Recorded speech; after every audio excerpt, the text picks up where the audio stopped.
Hello everyone, welcome back to my channel. আমি রীতা। আশা করছি আপনারা সবাই খুব ভালো আছেন, সুস্থ আছেন, আর আমরাও মোটামুটি ভালোই আছি। তো অনেকগুলো ভিডিওতে আপনাদের বেশ পজিটিভ কমেন্ট পাচ্ছি, আর এই পজিটিভ কমেন্টগুলোই কিন্তু এত এই গরমের মধ্যে ক্যামেরা হাতে নিয়ে কাজ করার আবার উৎসাহ পেয়ে যায়।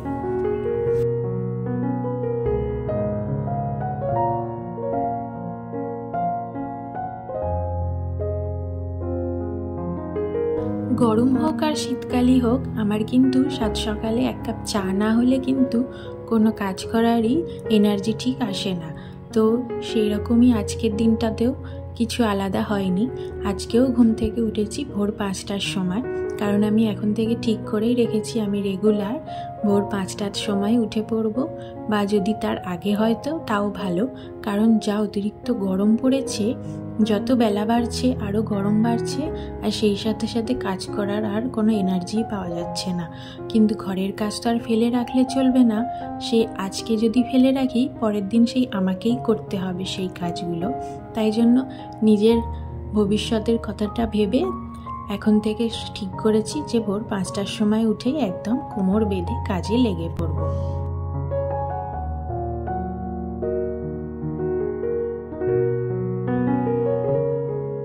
তো দেখতেই পেলেন আজকে সকালবেলা উঠে রান্নাঘরে এসে প্রথমে বাসি যে সমস্ত রাত্রিবেলা আগের দিনের মাজা বাসনগুলো থাকে সেগুলো আমি তুলে ফেললাম। তারপরে নিজের জন্য এক কাপ চা করে খেয়ে নিলাম, আর তারপরেই আজকে ভাতটা বসিয়ে দিয়েছি, কারণ আজকে রুটিনটা একটু চেঞ্জ হয়েছে। কারণ হাজব্যান্ডের অফিসে যাওয়ার আজকে ভোরবেলা বেরিয়েছে বলে একটু রুটিনটা আমার চেঞ্জ হয়ে গেছে। তো মোটামুটি একই আছে, কারণ আমি আমার রুটিন ওয়াইজ আমি ঠিক কাজগুলো আমার মতন করে নিই। তো আজকে সেই জন্য ভাতটা একটু আগে বসিয়ে দিয়েছিলাম, আর ভাতটা আগে বসিয়ে দেওয়ার পরে আর গাছগুলোতেও তাহলে সকাল সকাল জলটা দেওয়া হয়ে যাচ্ছে। নাহলে না সকালবেলা একটু জল না পেলে, আমি যেহেতু চাল দেওয়া জলটাই দিই, তো সেই জন্য ভাবলাম ভাতটা আজকে বসিয়ে দিচ্ছি তাড়াতাড়ি, বেশ ভালোই হচ্ছে। গাছগুলো একদম সকাল সকালই চাল দেওয়া জলটা পেয়ে যাচ্ছে।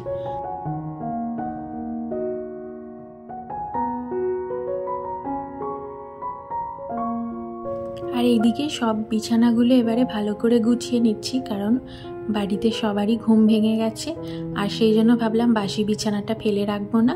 তো এখন বিছানাগুলো সেই জন্য ঝটপট করে গুছিয়ে নিচ্ছি। আর কি, যেহেতু এত গরম পড়েছে, তো যত তাড়াতাড়ি আমার কাজগুলো মিটবে আমার পক্ষেই তত তাড়াতাড়ি কাজগুলো কমপ্লিট হবে, আর আমারই ভালো হবে। তো সেই জন্য ভাবলাম উঠে গেছে যখন আর ফেলে রেখে লাভ নেই, কাজগুলো চটপট করে সব করে ফেলি।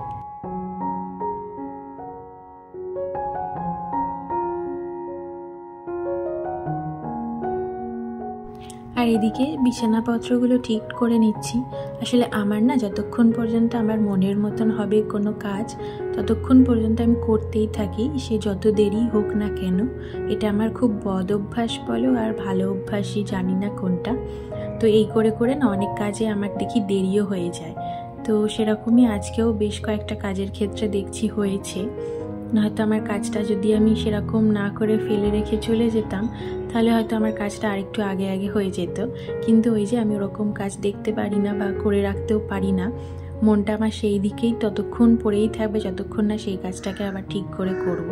তাই জন্য আর কি এই করে করে না আমার অনেক দেরি হয়ে যায় কোনো কাজ সারতে।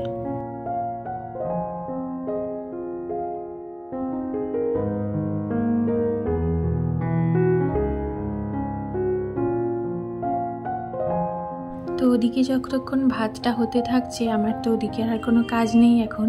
ভাবলাম ভাতটা যখন হচ্ছে হোক, আর এদিকে আমি তাহলে কিছু কিছু কাজ এগিয়ে রাখি। এদিকে ঘরটা ঝাঁট দিয়ে নিচ্ছি এইবারে।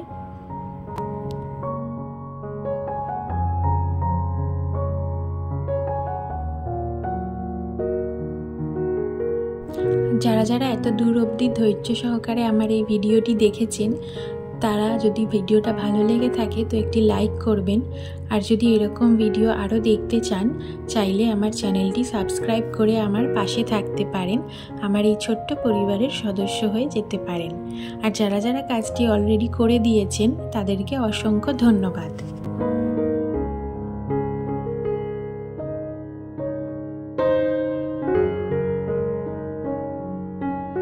তো এইবারে এদিকে আমার ঘরটাও ঝাঁট দেওয়া হয়ে গেল। আর এই যে আমি এক চান্সে কিছুতেই এই বেলচাটাতে ধুলোগুলো তুলতেই পারি না, ঠিক আমাকে সেই লাস্টে হাত লাগাতেই হয়, না হলে আমার মনটা খুঁতখুত করে। কারণ ওই ঝাঁটার দিয়ে বেলচার মধ্যে তোলার সময় না বেশ অনেকগুলো ধুলো ময়লা নিচে পড়েই থাকে, তো সেই জন্য আমাকে লাস্ট অবধি হাতটা লাগাতেই হয়।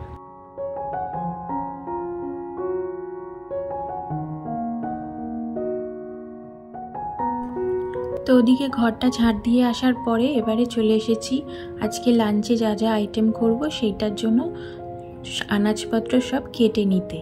আজকেও মাছের ঝোলই রান্না করব, কারণ এই গরমেতে আর অন্য কিছু খাচ্ছি না, ডিম বা মাংস, তাই জন্য ডেলি এই জ্যান্ত মাছটাই খাওয়ার চেষ্টা করছি। এতে বাচ্চাদেরও খাওয়া ভালো আর বড়দের ক্ষেত্রেও একই। তো সেই জন্য পাতলা ঝোল করব একটা আলু পটল আর ঝিঙে দিয়ে। আর এদিকে একটু ভেন্ডি ছিল, ভেন্ডিগুলো রেখে দিলে না খারাপ হয়ে যাচ্ছে, সেই জন্য আজকে একটুখানি ভেজে নিলাম আলু দিয়ে আর ভেন্ডি।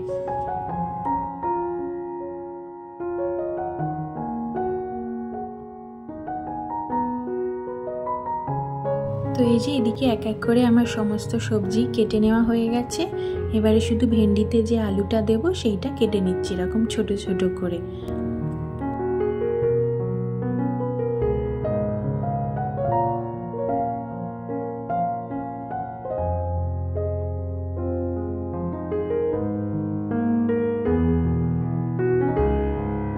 আর এরপরে চলে এসেছি ঘরটাকে এবার মুছে নিতে, কারণ সবজিগুলো যেহেতু আমি কাটার পর একটুখানি ভিজিয়ে রাখি, সাথে সাথেই কেটে রান্না করে ফেলি না, তাই জন্য ভাবলাম এই টাইমটা বেকার নষ্ট করে লাভ নেই, ঘরটা এবারে মুছে নিই।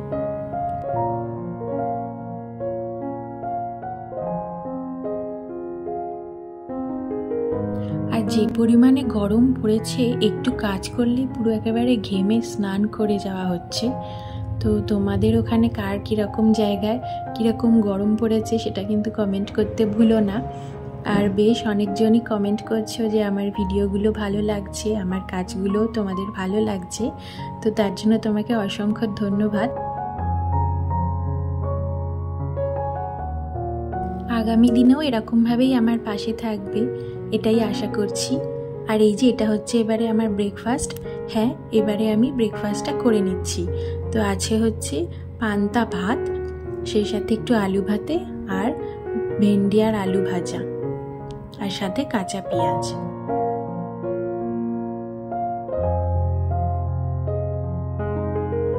আর হ্যাঁ, বলতে ভুলে গেছি, আমি ঘরটা মুছতে যাওয়ার আগে ভেন্ডি আলু ভাজাটাও বসিয়ে দিয়ে গেছিলাম। ভাবলাম গ্যাসটা কেনই বা ফাঁকা থাকবে, এটা তো করতে কোনো ঝামেলা নেই, তাই জন্য ভাবলাম ভেন্ডি আলু ভাজাটা বসিয়ে দিয়ে ঘরটা মুছে নিই। আর সেই সাথে যখন ভাতটাও খাবো তখনও একটু আমার খাওয়াও হয়ে যাবে। আর এই যে এবারে চলে এসেছি মাছের ঝোলটা করে নিতে।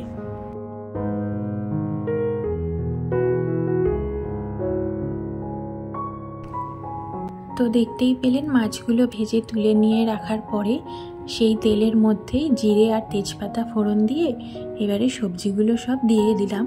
আর গুঁড়ো মশলার মধ্যে হলুদ গুঁড়ো, ধনে গুঁড়ো আর অল্প একটু জিরে গুঁড়ো, ব্যাস আর কিছু দিইনি। আর পরিমাণ মতো নুন, এই দিয়ে সবজিগুলো ভালো করে কষিয়ে নেওয়ার পর তেলটা যখন ছেড়ে আসবে তখন পরিমাণ মতন জল দিয়ে মাছগুলো দিয়ে ঝোলটাকে এবারে ফুটতে দিয়ে দেব। এই হচ্ছে আজকে আমার মাছের ঝোলের রেসিপি।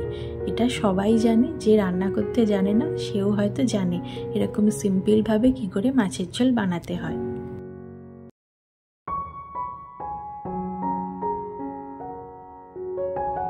আর এদিকে মাছের ঝোলটা যতক্ষণে ফুটতে থাকছে ততক্ষণে যে কটা বাসন পড়েছিল সেগুলো এক এক করে মেজে ধুয়ে রেখে দিচ্ছি।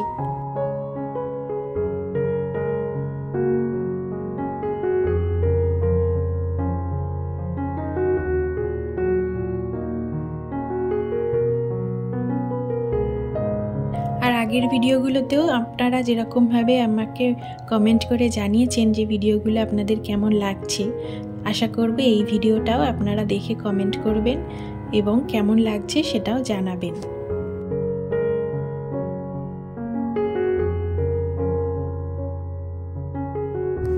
তো এই যে এবারে আমার বাসনগুলো মাজা কমপ্লিট হয়ে গেল, ততক্ষণে মাছের ঝোলটা কিন্তু প্রায় অনেকটাই হয়ে এসেছে।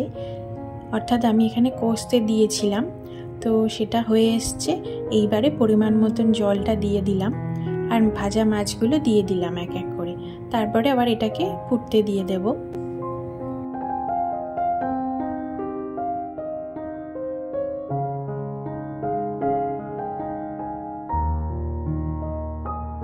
আর এইবারে চলে এসেছি ডাস্টিংটা করতে। ওই যে প্রথমেই বলেছিলাম আজকে একটু রুটিনটা চেঞ্জ হয়ে গেছে। অন্যান্য দিন আমি ডাস্টিংটা আগেই করে ফেলি, কিন্তু আজকে এই রকমভাবে এক এক করে দুদিকেরই কাজ সারতে সারতে এটা একদম লাস্টে এসে করেছি। তো যতক্ষণ করেছি ততক্ষণ আমি ফ্যান চালিয়েই ডাস্টিংটা করে যাচ্ছিলাম, কারণ আর এত গরমে ফ্যানটা অফ করে ডাস্টিং আর করতে পারছিলাম না।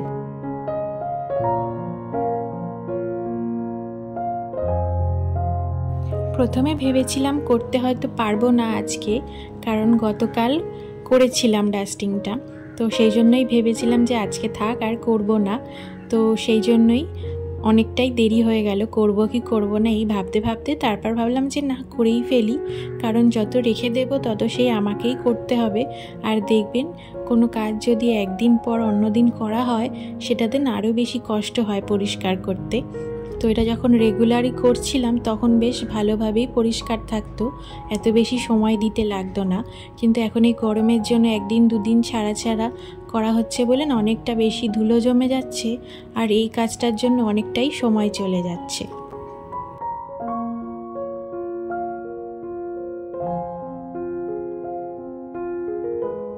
তো এরপরে যে কাজটা বাকি ছিল, মাছের ঝোলটা হয়ে যাওয়ার পরে গ্যাসটা এবারে ভালো করে পরিষ্কার করে নিয়ে বাকি যে সমস্ত বাসনগুলো রয়েছে সেগুলো এবারে মেজে নেব।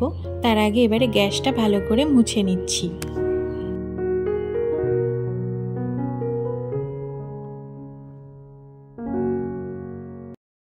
তো এদিকে রান্নাবান্না কমপ্লিট হয়ে গেছে। গ্যাসটা যতক্ষণ না পরিষ্কার করা হচ্ছে ততক্ষণ যেন মনে হয় রান্নাঘর থেকে এখনও ছুটি হয়নি। তো এদিকে আমার এক এক করে গ্যাসটাও ভালোভাবে মুছে নেওয়া হয়ে গেছে। আর এই যে এটা হচ্ছে আজকে আমার লাঞ্চ মেনু। আছে হচ্ছে ভেন্ডি আলু ভাজা আর একদম পাতলা ঝিঙে আলু পটল দিয়ে মাছের ঝোল। আর এই যে এবারে আমি খেতে বসে গেছি। এখানে একটা আইটেম এক্সট্রা রয়েছে, সেটা হচ্ছে গতকালের ডালের বড়ার তরকারি, সেটাকে গরম করে নিয়েছি, তো সেটাও নিয়ে নিয়েছি। তাহলে চলুন ভিডিওটা আমি আজকে এখানেই শেষ করছি। কেমন লাগলো কমেন্টে জানাবেন। আর আপনারা সবাই খুব ভালো থাকবেন, সুস্থ থাকবেন। আগামী দিনে দেখা হচ্ছে।